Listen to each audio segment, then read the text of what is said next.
إلى كافة للناس بشيرا ونذيرا وداعيا إلى الله بإذنه وسراجا منيرا ذلك لمن الشاهدين والشاكرين والحمد لله رب العالمين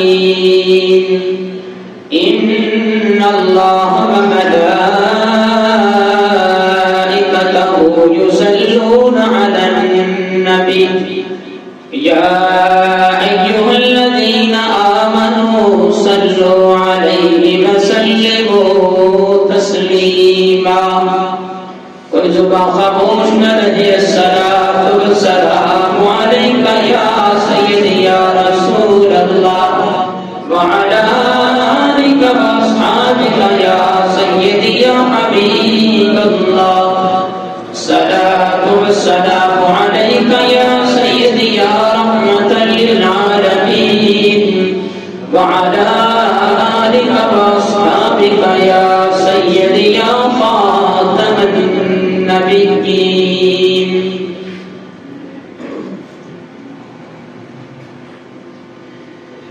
جدوں کریے ذکر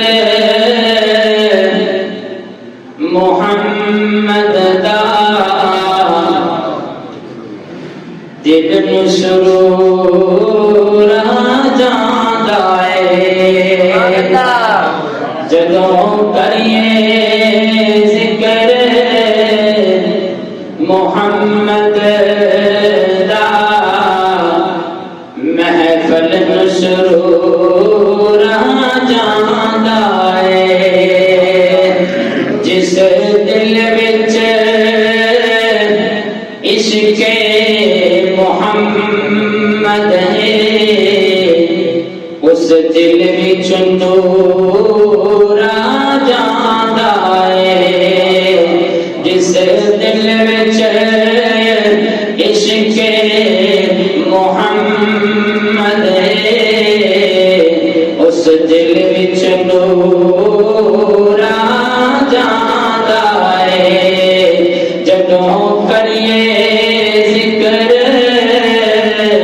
محمد دا محفل نوں سرور جاندا اے جس دل وچ عشق محمد دا اس دل وچ نور جاندا اے میں نور دی عظمت مندا پر بدری شان مدینے دی میں نور دی عظمت مندا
ذکر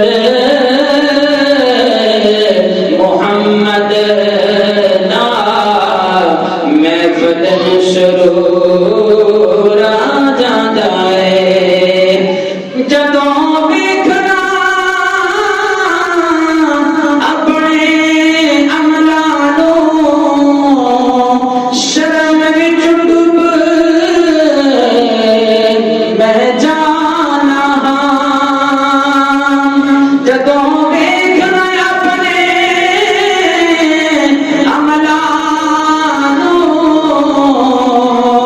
شرم وچ ڈوب میں جانا جدوں ویکھنا تیریاں رحمتاں نوں لگاں تے غرور آ جاندا ہے جدوں ویکھنا تیریاں رحمتاں نوں عملاں تے غرور آ جاندا ہے جدوں کریے ذکر محمد دا محفل نوں سرور آ جاندا ہے جس دل وچ عشق محمد دا اس دل وچ نور آ جاندا ہے ہر قسم کی حمد و ثنا اللہ رب العزت کی ذات کے لیے جو خالق کائنات بھی ہے اور مالک عشش جہات بھی ہے اللہ جل وعلا کی حمد و ثنا کے بعد لاکھوں کروڑوں درود پاک امام الانبیاء فخر الانبیاء سید الانبیاء و سید المرسلین شفیع المذنبین رحمت للعالمین مولا کل فخر الرسل ہادی السبل تاج الرسل ختم الرسل مولا کائنات فخر موجودات اللہ کے پیارے امت کے سہارے بدر الدجا شمس الضحا رحمت دو عالم سرکار دو عالم تاجدار ختم نبوت بدر الدجا شمس الضحا احمد مجتبی حضرت محمد مصطفیٰ سرور کونین صلی اللہ تعالی علیہ وآلہ وسلم کی بارگاہ ناز میں اپنی عقیدتوں محبتوں کا خراج تحسین پیش کرنے کے بعد واجب الاحترام قابل صد احترام بھائیوں دوستوں بزرگوں عزیز طلباء اللہ رب العزت کے حضور میں دعا ہے کہ اللہ پاک جو کچھ کہیں اور سنیں اللہ عمل کی توفیق عطا فرمائے اللہ رب العزت میری زبان پر کلمۃ الحق جاری و ساری فرمائے میں نے آپ کے سامنے قرآن مجید فرقان حمید کی ایک آیت کریمہ تلاوت کی ہے مالک کائنات نے ارشاد فرمایا انا فتحنا لک فتحا مبینا اے میرے لاڈلے محبوب ہم نے آپ کو ایک صاف اور کھلی فتح عطا فرمائی ہے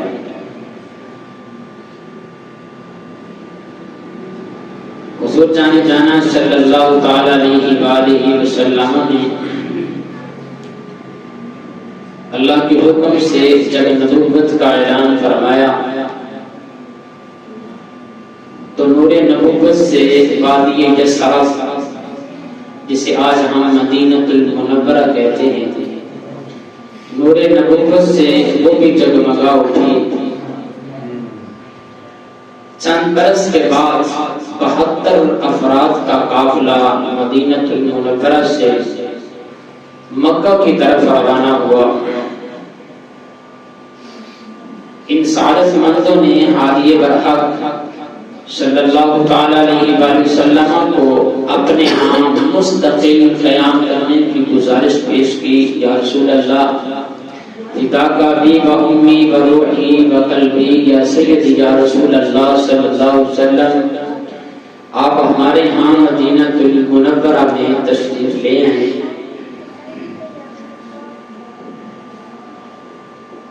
تو اس کے بعد وادی عقبہ جسے صلح حدیبیہ کے نام سے یاد کیا جاتا ہے، اس صلح حدیبیہ کے اندر مشرکین مکہ سے ایک معاہدہ ہوا جس کے اندر دو قبیلے بنی خزاعہ اور بنی بکر، یہ دو قبیلے بھی شامل تھے۔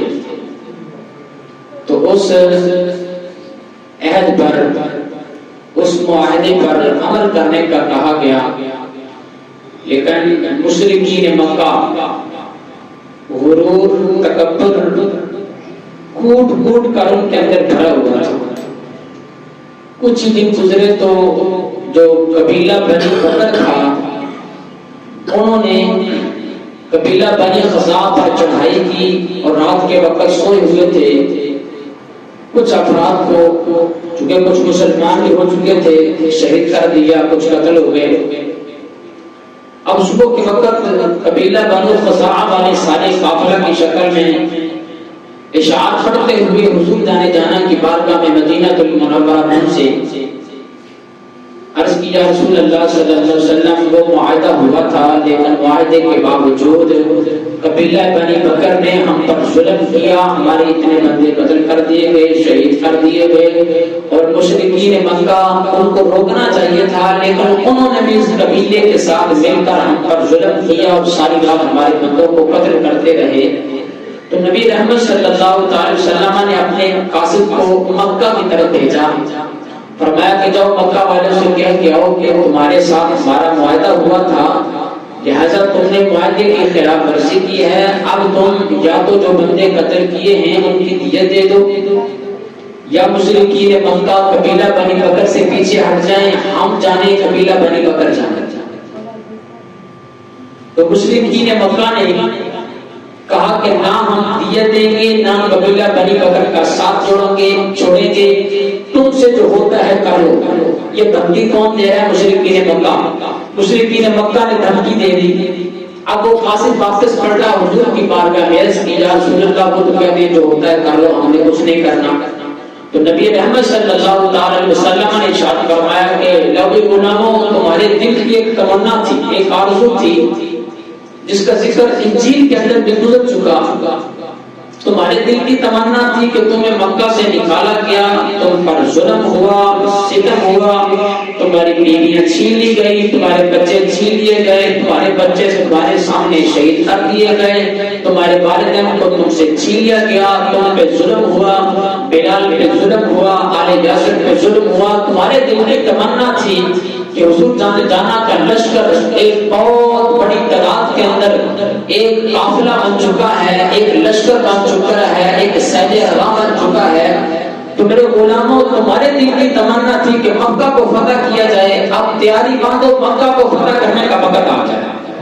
اب صحابہ کرام جنہیں مکہ سے اب جو بڑا آبائی وطن ہوتا ہے نا، آپ سارے کسی نہ کسی علاقے کو، گاؤں کو چھوڑ کے یہاں شہر کے اندر بیٹھے ہیں، تو جو وطن کی محبت ہے وہ ہر انسان کے دل میں ہوتی ہے۔ جب صحابہ کرام نے حضور جانا کا یہ فرمان سنا تو صحابہ کرام خوشی سے، صحابہ کرام کی آنکھوں میں آنسو تیرنے لگے اور ایک دوسرے کے گلے ملنے لگے، مبارکباد دینے لگے کہ مسلمانوں، جو ہمارے دل کی تمنا تھی حضور جانا نے اعلان فرما دیا ہے، اب مکہ فتح ہونا ہے، ہمارا آبائی علاقہ ہمارے پاس واپس آنا ہے، تیاری کرو۔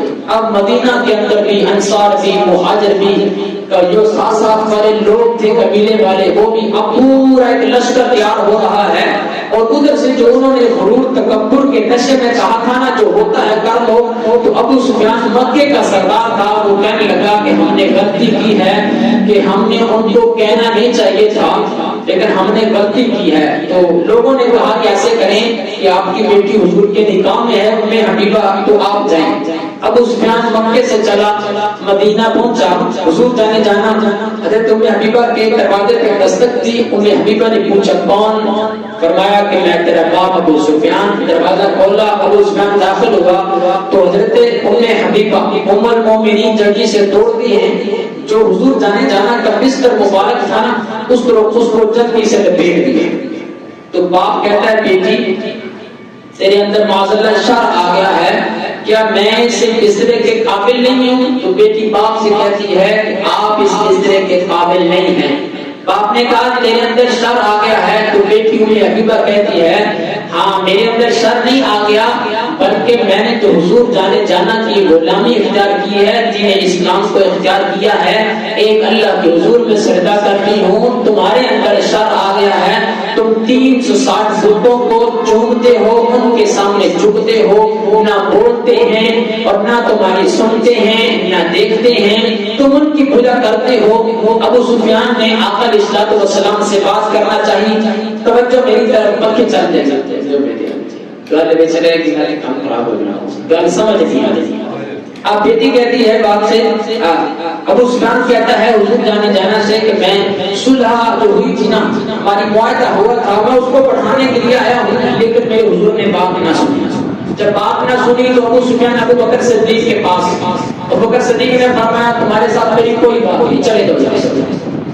ابو سفیان چلتا چلتا حضرت عمر بن خطاب کے پاس، عمر بن خطاب نے فرمایا کیا تو صلح اور معاہدہ پڑھانے کے لیے آیا ہے؟ کیا بات کرتا ہے ابو سفیان تو؟ اب تو مدینہ سے کوئی بھی نہ جائے جہاد کے لیے، میرے فروغ اکیلا جانے کے لیے تیار ہے، اکیلا مکے پورے مکے سے اکیلے ٹکر لے گا۔ جب ایمانی جذبات ایمان مضبوط ہو نا انسان کے اندر، ایمانی جذبات مضبوط ہوں تو اکیلا عمر بن خطاب ہو، اس وقت کی سپر پاور طاقت جو غرور تکبر کے نشت پر تھے، ان سے اکیلا ہی کہتا ہے کہ میں عمر بن خطاب اکیلا تمہارے خلاف لڑنے کے لیے تیار ہوں، مگر شرط یہ ہے کہ انسان کے اندر ایمان مضبوط ہو۔ جب ایمان مضبوط نہ ہونا تو پھر معیشت کے بہانے بنائے جاتے ہیں اور کہا جاتا ہے ہم اس قابل نہیں ہیں کہ ہم اسرائیل سے ٹکر لے لیں، ہم اس قابل نہیں ہیں کہ مسجد اقصی کو آزاد کرا لیں، ہم اس قابل نہیں ہیں کہ کشمیر واپس لیں، پھر بہانے تلاش کیے جاتے ہیں۔ جب ایمان مضبوط ہو تو عمر بن خطاب اکیلا ہی ہو تو وہ بھی پورے مکے کے سامنے ڈٹ جاتا ہے۔ ابو سفیان سے کہتا ہے ابو سفیان کیا بات کرتا ہے؟ معاہدہ بڑھانے کے لیے آیا ہے، اب تو عمر بن خطاب اکیلا ہی تمہارے خلاف جہاد کرنے کے لیے تیار ہے۔ اب ابو سفیان نے سوچا بات یہاں بھی نہ بنی تو حضرت حیدر کرار شیخ خدا رضی اللہ تعالیٰ کے پاس گئے، آپ نے بھی بات نہ سنی، بالآخر مسجد نبوی کے اندر کھڑا ہو کے اعلان کرتا ہے کہ میں تمہارے ساتھ عہد و پیمان جو ہوا تھا اس کو بڑھاتا ہوں، بات کر کے واپس چلا گیا۔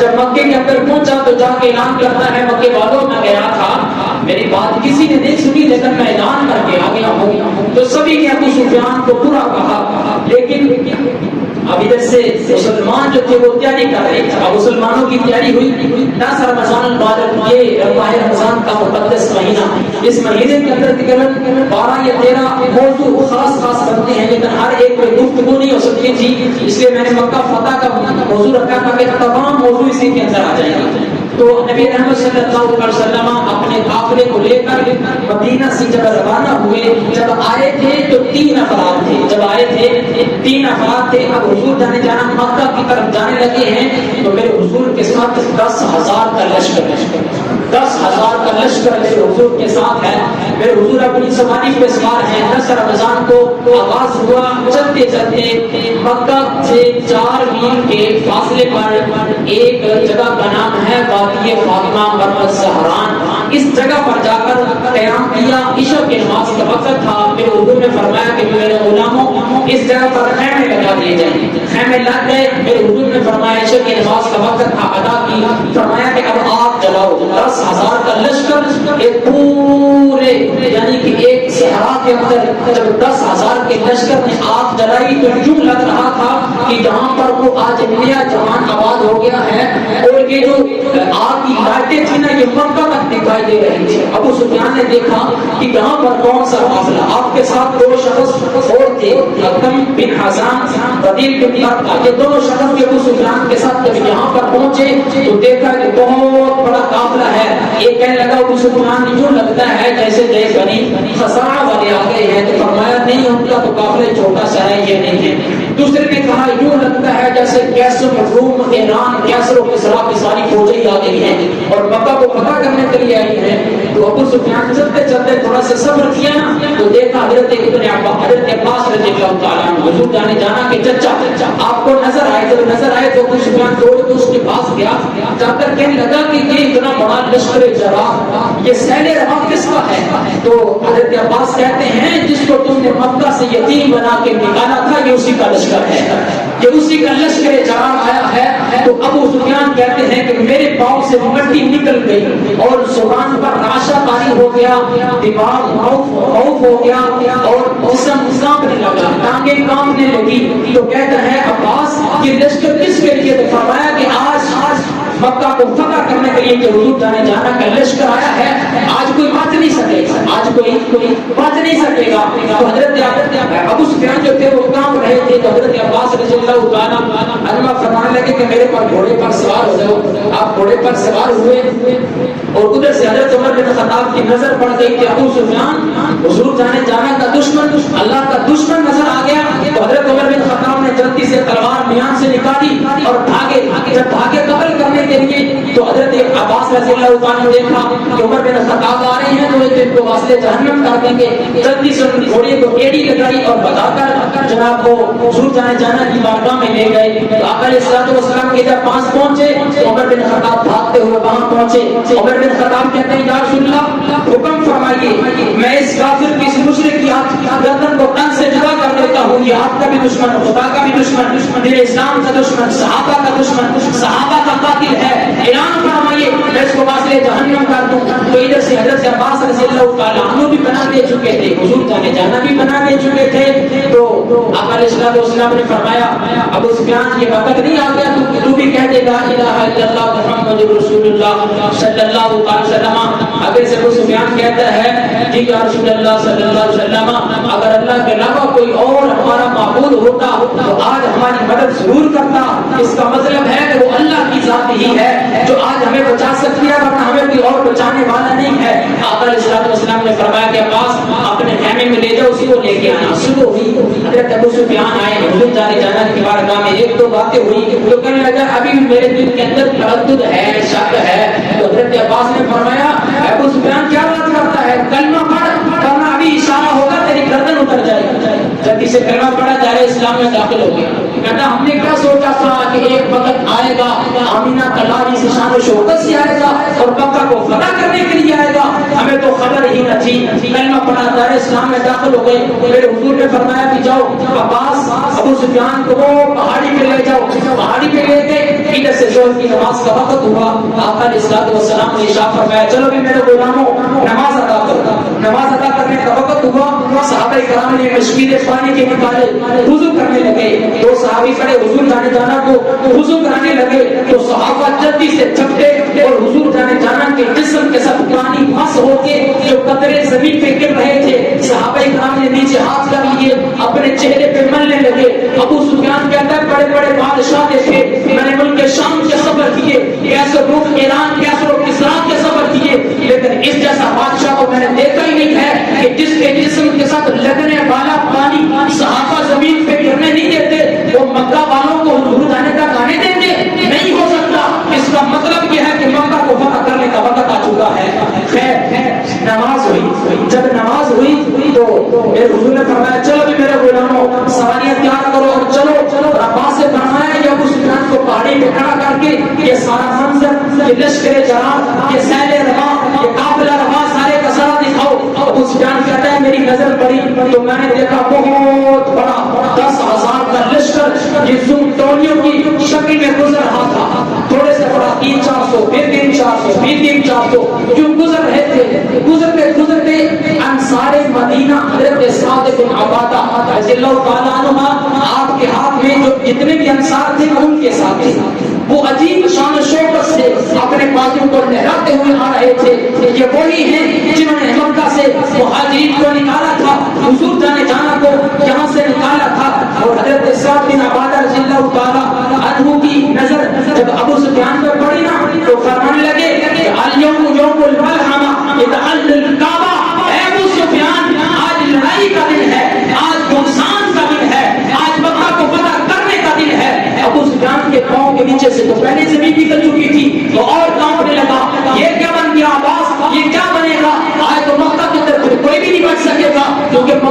قیامت تو وہی ہیں جنہوں نے حضرت بلال پہ ظلم کیا تھا، جنہوں نے آل یاسر کو تڑپایا تھا۔ مکہ کے اندر تو وہی ہیں جنہوں نے حضرت خبیب بن عدی کے جسم سے سوراخ کیے تھے ایک صحابی کا بدلہ لینے کے لیے، سارا مکہ ہی ابھر آیا تھا۔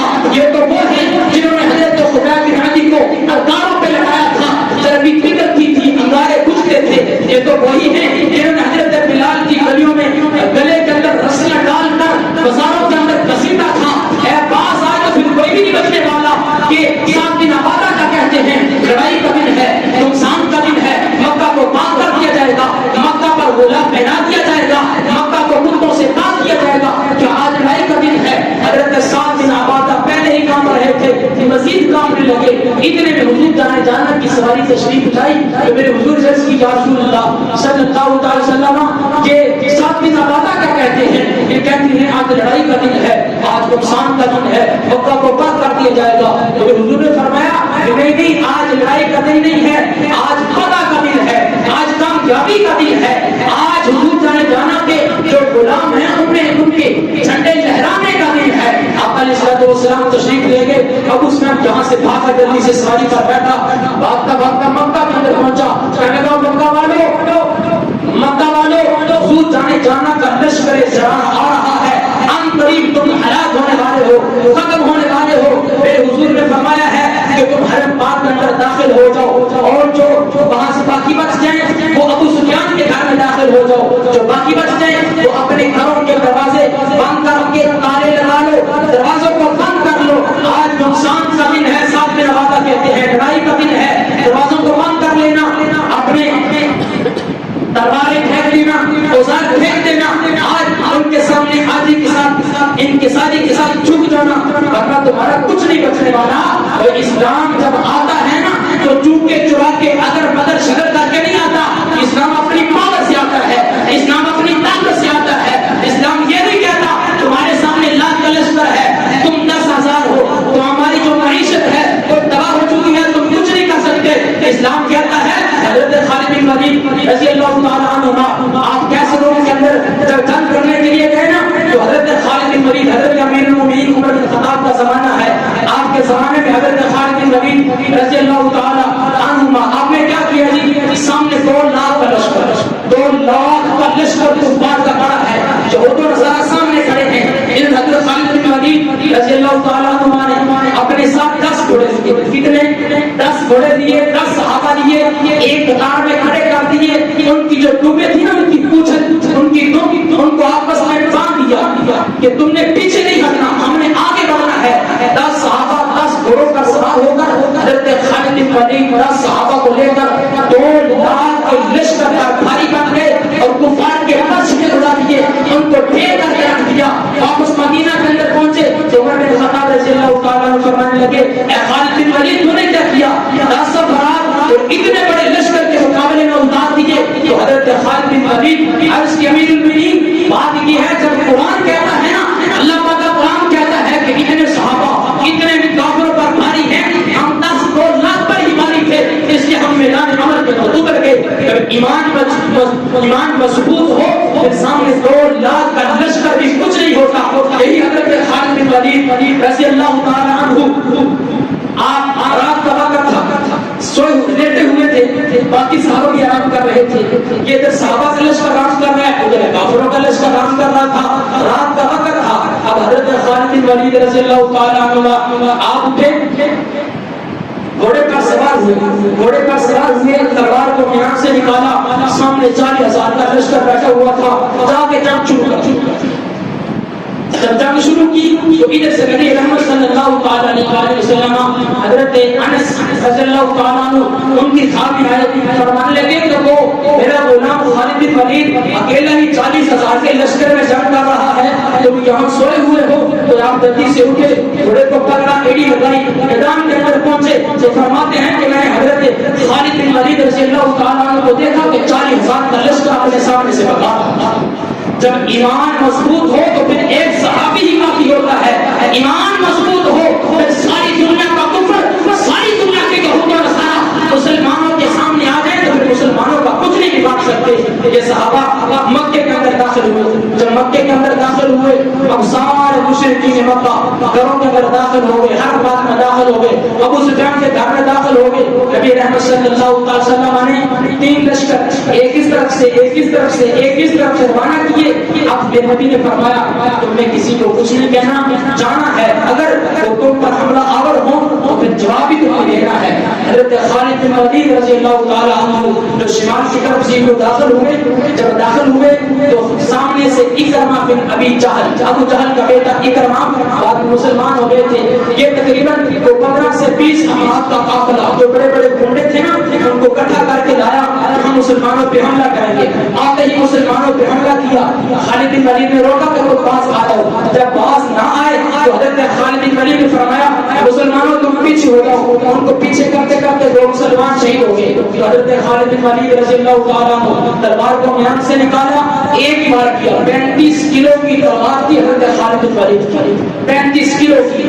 آپ نے ایک ہی بار کیا، ایک ہی بار سے 13 مشرکین مکہ واسطے جہنم ڈال دیے، باقی بھاگ نکلے. تو فرمایا کہ میں نے پہلے کہا تھا ہمارا مقابلہ نہ کرو، اگر تم ہمارا مقابلہ کرو گے تو ہم وہ ہیں کہ جان دے دیتے ہیں، ہم خون پینے والے لوگ ہیں، حضور جانا کے غلام ہیں.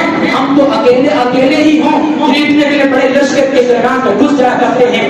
میرے حضور نے تشریف لے کے گئے. جب میرے حضور داخل ہوئے نا، جب کوئی بھی فاتح کسی جگہ کو فتح کیا کرتا تھا نا، اس وقت ہوتا یہ تھا کہ وہ غرور تکبر کے نشے میں شربت ہو کے داخل ہوا کرتا تھا، بستیوں کو اجاڑ دیا کرتا تھا، فصلوں کو برباد کیا کرتا تھا، لوگوں کو قیدی بنا لیا کرتا تھا. لیکن میرے حضور جانا کا انداز ہی نرالا تھا. میرے حضور جب داخل ہوئے تو آقا علیہ الصلوۃ والسلام اونٹنی پر سوار تھے اور میرے حضور آجزی انکساری کے ساتھ اس قدر جھکے ہوئے تھے کہ میرے حضور علیہ الصلوۃ والسلام کے سر پہ کالے رنگ کا بلیک رنگ کا امامہ شریف تھا. میرے حضور کا وہ امامہ شریف اونٹ کی کوہان سے لگ رہا تھا. آجزی انکساری کے ساتھ اللہ کا شکر ادا کرتے ہوئے جو مکہ کے اندر داخل ہوئے تو بڑے بڑے مشرکین سردار نے دیکھا کہ حضور جانا کہ اونٹنی پر جو شخص سوار تھا نا، جو بچہ سوار تھا، وہ زید حضرت اسامہ بن زید رضی اللہ تعالیٰ عنہ ایک غلام زادے تھے. وہ حضور جانا کے ساتھ سوار تھے. ہونا تو یہ چاہیے تھا کہ آج ابو بکر سوار ہوتے، عمر سوار ہوتے، عثمان سوار ہوتے، شیر خدا سوار ہوتے، لیکن ان میں سے کوئی نہیں. ایک غلام کا بیٹا حضرت زید اسامہ بن زید رضی اللہ تعالیٰ عنہ آپ حضور جانا کے جسم کے ساتھ ان کا جسم مست ہو رہا تھا. یوں شاہانہ انداز کے ساتھ مکہ کے اندر داخل ہوئے. بڑے بڑے مشرکین مکہ ہاتھ جوڑ کر کھڑے تھے. آقا علیہ الصلوۃ والسلام تشریف لے کے گئے. اپنے کافر تھے نا بڑے بڑے سرکار جنہوں نے ظلم کیے تھے، اب ان کے اندر وہ تمام باتیں ذہنوں کے اندر آ رہی تھی کہ ہم نے بڑے ظلم کیے ہیں، نہ جانے آج حضور جانا کا کیا فیصلہ ہوگا اور کس کے لیے کون سا فیصلہ ہوگا. آقا علیہ الصلوۃ والسلام تشریف لے کے گئے. میرے حضور کے ہاتھ میں چھڑی تھی. آپ امی ہانی کے گھر گئے، غسل کیا، غسل کرنے کے بعد کعبہ میں تشریف لائے، ہاتھ میں چھڑی تھی، جو اشارہ کرتے جا رہے تھے 360 فٹ رکھے ہوئے تھے، وہ گرتے جا رہے تھے. آقا علیہ الصلوۃ والسلام نے دیکھا تو ایک اوپر بہت بڑا بت باندھا ہوا ہے. میرے حضور نے فرمایا علی ادھر آؤ. حضرت علی شیر خدا رضی اللہ تعالیٰ عنہ تشریف لائے. میرے حضور نے فرمایا کہ میرے کندھوں پہ سوار ہو جاؤ. شیر خدا کہتے ہیں میں کندھوں پہ سوار ہو گیا. کتاب کے اندر موجود ہے. حضرت شیر خدا فرماتے ہیں میں کندھے پہ سوار ہو گیا. جب حضور جانا کے کندھے پہ سوار ہوا نا تو فرماتے ہیں کہ مجھے یوں لگ رہا تھا میں حضور جانا کے کندھوں پر سوار ہوا تو میں اس حد تک بلندیوں کو پہنچوں گا کہ میں عرش معلیٰ کے پائے جو تھے ان کو ہاتھ لگا سکتا. کہاں مکہ، کہاں حضور جانا، کہاں شیر خدا، کہاں عرش معلیٰ، کہاں عرش معلیٰ کے پائے. یہ بات عقل سے سمجھ سے بالاتر ہے. کہتے ہیں نا حضور جانا تو پتہ ہی نہیں ہے، خبر ہی نہیں ہے، علم ہی نہیں ہے. یہ کون سی باتیں ہیں؟ ان کی تو شان فعال بنا ہے. میں ان کے غلام کی بات کرتا ہوں. حضرت حیدر قرار رضی اللہ تعالیٰ عنہ فرماتے ہیں یہ کون سی بات کرتے ہو؟ یہ حضور سارا سے فرمایا حضور جانا سے سوال کرتے ہو، اس کا علم ہے، اس کا علم نہیں ہے، دیوار کے پیچھے کا پتہ نہیں ہے. اور میرے نبی کو چھوڑو، ان کی تو شان فعال بنا ہے. وہ تو پتھروں کے پاس سے گزرے تو پتھر گواہی دیتے ہیں، درختوں کو حکم دیتے، درخت چل کے قدموں میں آ جاتے ہیں. وہ تو